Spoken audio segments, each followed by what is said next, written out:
વડોદરા શહેરમાં નવા બનાવવામાં આવતા રસ્તાઓને લઈને ગંભીર પ્રશ્નો ઊભા થઈ રહ્યા છે।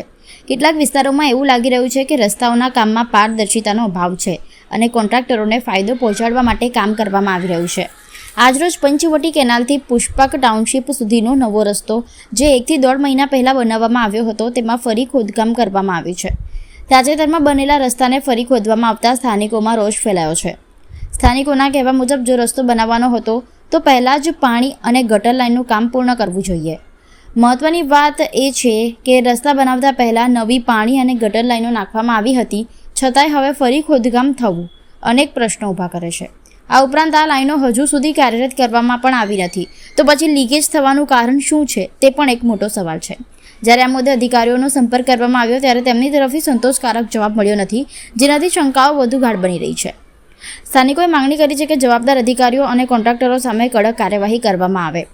તેઓએ સ્પષ્ટ ચેતવણી આપી છે કે જો તાત્કાલિક કાર્યવાહી નહીં કરવામાં આવે તો આવનારા દિવસોમાં રસ્તા પર ધરણા પણ કરવામાં આવશે।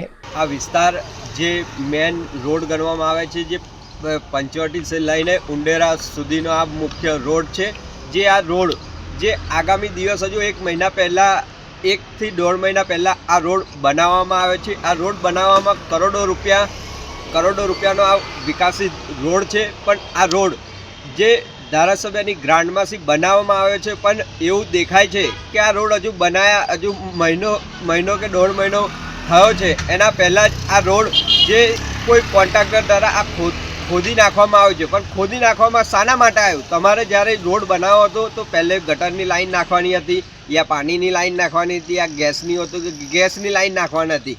પણ આ વડોદરા મહાનગરપાલિકાના જે જવાબદાર અધિકારીઓ છે તે આ કોન્ટ્રાક્ટરોની મિલીભગતના લીધે જ આ અધિકારીઓને લીધે આપણા આ કરોડોના રોડ વેઠવાઈ રહ્યા છે। જ્યારે જો તમારે રોડ ના જ બનાવવા હોય, આવા ઠીકડા જ મારવા હોય તો કરોડો રૂપિયાના આવા રોડ બનાવવા ના જોઈએ, કેમ કે આ રોડ પાછળ જે પૈસા છે એ પ્રજાના પૈસા છે, નહીં કંઈ અધિકારીના ગજાના પૈસા કે નહીં કોઈ નેતાના કે નહીં કોઈ સંતરીના પૈસા છે। આ જ પૈસા પ્રજાના છે। જો પ્રજાના પૈસા આવી રીતે વેડફાર કરવા હોય તો આ રોડ ના બનાવવો જોઈએ, કેમ કે વર્ષો પછી આ રોડ બનવામાં આવ્યો છે, જે વિકાસિત રોડ ગણવામાં આવતો, પણ આજે અમે જોયું છે કે આ રોડ પર કોઈ કોન્ટ્રાક્ટરે ખોદકામ કરીને રોડની હાલત બગાડ નાખી છે। તેની લાગે છે વોરંટી બી હવે કોન્ટ્રાક્ટર જે બનાવ્યો છે તે હાથ હવે ઊંચા કરી લેશે। જો એ અધિકારી જોડે અમે વાત કરી તો અધિકારી એવું કહે છે કે કંઈ લીકેજ થયું છે।